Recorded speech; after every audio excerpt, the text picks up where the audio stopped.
Start करते हैं। Transformer हम ऑलरेडी पढ़ चुके हैं, कुछ टॉपिक रहते हैं दैट इज इक्वेशन और उस पे बेस्ड न्यूमेरिकल। ठीक है, एज सच इन सिलेबस में मेंशन नहीं करा हुआ कि ईएमएफ इक्वेशन है, बट पेपर में तुम्हारे हैं ईएमएफ इक्वेशन की डेरिवेशन सकते हैं और ईएमएफ इक्वेशन न्यूमेरिकल भी। तो ट्रांसफॉर्मर का अगर तुम्हें याद हो तो मैंने जनरल स्ट्रक्चर बताया था। क्या बताया था? यहाँ पे हमारे पास प्राइमरी साइड पे नंबर ऑफ टर्न्स हैं, सेकेंडरी साइड पे हमारे पास नंबर ऑफ टर्न्स N2 होते हैं। यहाँ पे हमारे पास लोड कनेक्टेड है और यहाँ पे हमारे पास सप्लाई कनेक्टेड है V1। तो हमें पता होना चाहिए ना कि जो हमारी ईएमएफ इंड्यूस हो रही है वो किन किन फैक्टर्स पे डिपेंड कर रही है, राइट? तो E1 होती है और E2 होती है। E2 क्या होती है? हमारे पास सेल्फ इंड्यूस ईएमएफ और E2 क्या होती है? हमारे पास म्यूचुअली इंड्यूस्ड। तो E1 का क्या फॉर्मूला होता है? 4.44 ईएमएफ इक्वेशन का 4.44 N1 F phi m, where N1 is the number of turns। अगर तुम्हारा E1 होगा तो वो नंबर ऑफ टर्न्स N1 पे डिपेंड करेगा, और अगर E होगा तो वो तुम्हारा नंबर ऑफ टर्न्स N2 पे डिपेंड करेगा, राइट? ठीक है, इसमें F क्या है? फ्रीक्वेंसी है, और phi m क्या है? इसमें मैक्सिमम फ्लक्स है। Got it? अब मैं तुम्हें ये वाली इक्वेशन डिराइव करवा रही हूँ कि ये वाली इक्वेशन आई कहाँ से। तो सबसे पहले हमारे पास आ जाएगा derivation F of transform. Machine की भी पढ़ी थी ना, डीसी मशीन की ईएमएफ इक्वेशन, याद है किसी को कोई फॉर्मूला? क्या फॉर्मूला था?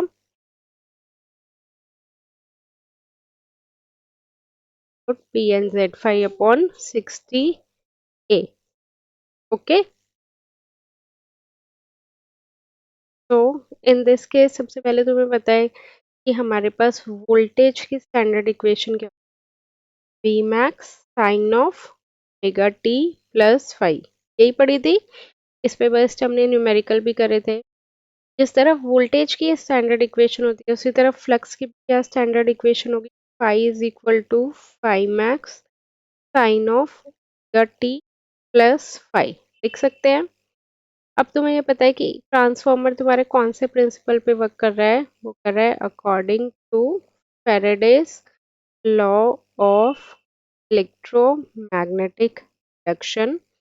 और फैराडे ने एक फॉर्मूला दिया था। क्या फॉर्मूला दिया था? E equal to minus N I by D T, यही फॉर्मूला था, राइट? अब जिसमें D phi by D T क्या है? हमारे पास change in flux with respect to time. तो क्या मैं यहाँ पे फाई की वैल्यू यहाँ पे सब्स्टिट्यूट कर सकती हूँ? बोलो, फाई की ये वाली वैल्यू यहाँ पे सब्स्टिट्यूट कर दें तो हमारे पास क्या आ जाएगा? E equal to minus N T by D T of phi M. Phi max को मैं फाई एम से डिनोट कर रही हूँ, sine of omega T plus phi, या फिर साइन ऑफ ओमेगा टी ले लो, एक ही बात है। Got it? अब इसको सॉल्व करेंगे तो माइनस एन, इसका पूरा डिफरेंशिएशन ले रहे हैं हम। डिफरेंशिएशन हमारा टाइम के रिस्पेक्ट में है तो उसके लिए क्या हो जाएगा? Phi M constant. अब ये बताओ आगे क्या होगा? अब साइन ओमेगा टी का क्या होता है differentiation? That is cos omega T, और फर्दर अगर मैं ओमेगा टी का लूंगी तो क्या हो जाएगा? Omega, right? Cos of omega T plus phi, या कॉस ऑफ ओमेगा। यहाँ तक बोलो, कोई डाउट है? तो मेरे पास यहाँ से मैं एग्जैक्टली इक्वेशन दोबारा लिख रही हूँ। E is equal to minus N phi M omega cos of omega T. ठीक है, बोलो कोई डाउट इसमें? अब इसमें अगर मैं स्टैंडर्ड इक्वेशन से कंपेयर करूंगी तो हम यहाँ पे कॉस है, कॉस की जगह हमारे पास स्टैंडर्ड इक्वेशन में क्या आता है? साइन आता है।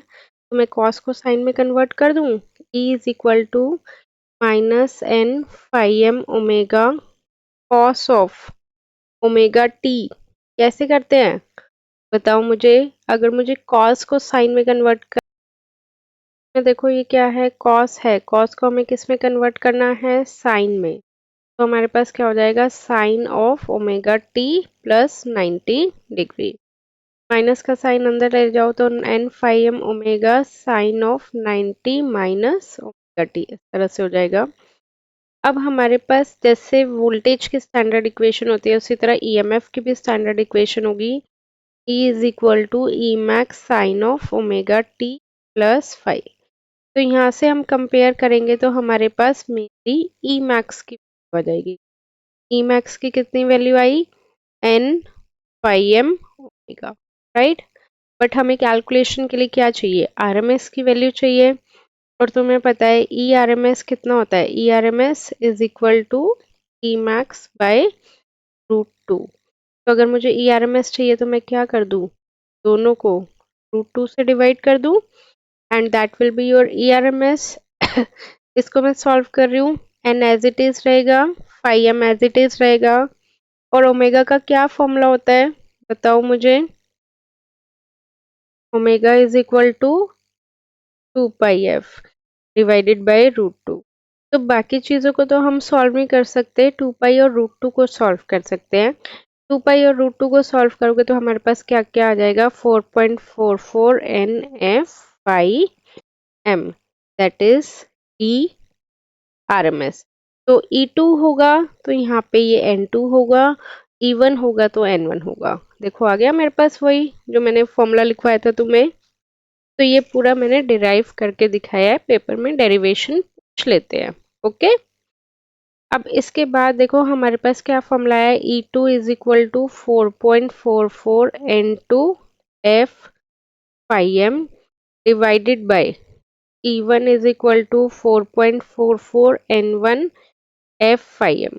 दोनों इक्वेशन को क्या कर दो, डिवाइड कर दो। फ्रीक्वेंसी से ये कट गया, या इससे ये कट गया, हमारे पास क्या आ गया, E2/E1 is equal to N2/N1 आ गया।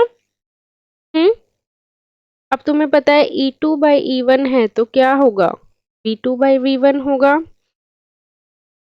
और V2/V1 है तो करंट हमेशा क्या होता है, उल्टा होता है, I1/I2 is equal to K। अब देखो करंट उल्टा क्यों होता है, पता है किसी को, जैसे हमारे पास है P is equal to VI formula. अब इसमें पावर क्या होती है, कांस्टेंट।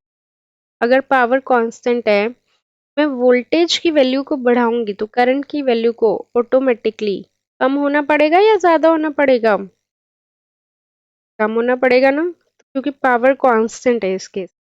तो वोल्टेज ज्यादा है तो करंट क्या है, कम है, that means inversely proportional to current. तो इसीलिए हम I1 को यहाँ पे क्या लिखते हैं, अपोजिट।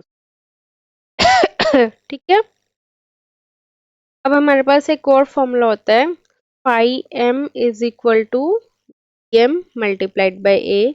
अगेन ये भी तुम्हारे न्यूमेरिकल्स में होगा, फिर से लिख देती हूँ मैं, phi M is equal to B M into A, where phi M is the maximum flux, B M is the magnetic flux density, और ए तो तुम्हें पता ही है, ए क्या होता है, एरिया, राइट।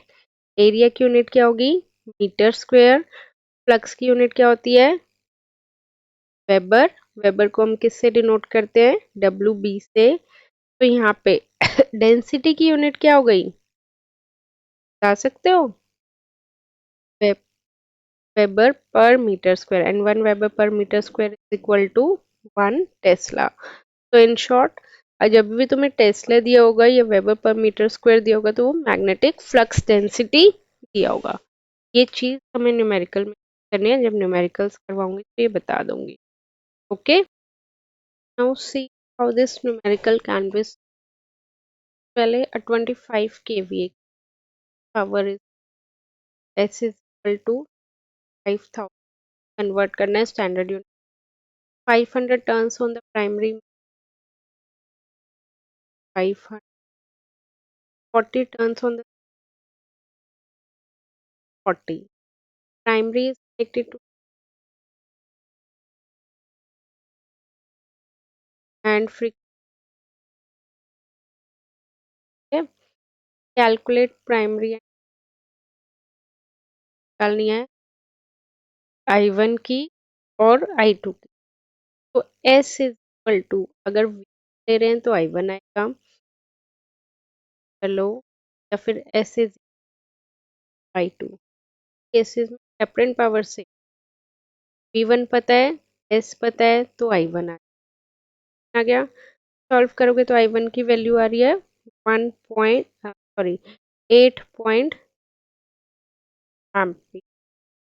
के बाद हमें S पता है, V टर्म, I2 भी पता। तो हम दूसरे तरीके से निकाल सकते हैं। अब हमें क्या निकालना है, E2। कैसे आएगा, तुम्हें है formula, by E1 is equal to N2 by N, right. तो उसमें हमारे पास N1 क्या है, 500, N2 क्या है, 40, E1 मतलब V1 ही है, ये 3000 है। तो यहाँ से E2 क्या आ जाएगा, सारी चीज पता है, सॉल्व करके आएगा तुम्हारे पास 240। अब 5M तुम्हारे पास एक फॉर्मूला है, E1.44N1F5M। 1 भी पता है, 1 भी पता है, F भी पता है, 5M नहीं पता। क्या आ जाएगा, 5M आएगा 0.07 वेबर। और इसी तरह BM भी आ जाएगा। क्या फॉर्मूला होता है, 5M is equal to divide by area. 5M पता है, BM नहीं पता, एरिया पता है, तो यहाँ से BM भी आ जाएगा। ठीक है। Your next topic is auto transformer. इस पे अगर क्वेश्चन आता है तो बिल्कुल डायरेक्ट आता है, right a short note on auto transformer. इसके अलावा इसमें और कुछ भी नहीं पूछेंगे। ओके। अब ऑटो ट्रांसफॉर्मर होता क्या है, auto transformer is basically N automatic transformer. ये इलेक्ट्रिकल ट्रांसफॉर्मर होता है with single winding, with one winding. One winding में क्या होगा, लाइक सपोज हमारे पास एक वाइंडिंग है और उस पे हम क्या कर देते हैं, टैपिंग कर देते हैं, जैसे के बाहर से कनेक्शन निकाल देते हैं। तो हमारा जिस पे मन करे हम उस पे कनेक्ट कर सकते हैं। लाइक सपोज इस टैपिंग से मैंने कनेक्ट कर दिया, सेकेंडरी साइड है तो यहाँ पे क्या होगा, लोड होगा। प्राइमरी साइड है तो यहाँ पे क्या होगा, हमारे पास सप्लाई वोल्टेज V1 होगी। यहाँ पे हमारे पास करंट होगी I1 और यहाँ पे हमारे पास करंट होगी I2। अब देखो यहाँ पे मतलब अगर मैं अंदाजा लगाऊं तो कितने कितने, दो दो नंबर ऑफ टर्न्स हैं, दो दो दो। तो अगर मैं यहाँ पे कनेक्ट कर रही हूँ तो मेरे पास टोटल कितने नंबर ऑफ टर्न्स कनेक्ट हो गए, 6 नंबर ऑफ टर्न्स कनेक्ट हो गए। और प्राइमरी साइड पे कितने हैं, 8 नंबर ऑफ टर्न्स हैं। तो इससे मुझे बता सकते हो कि ये क्या है, स्टेप अप ट्रांसफॉर्मर है या स्टेप डाउन ट्रांसफॉर्मर है।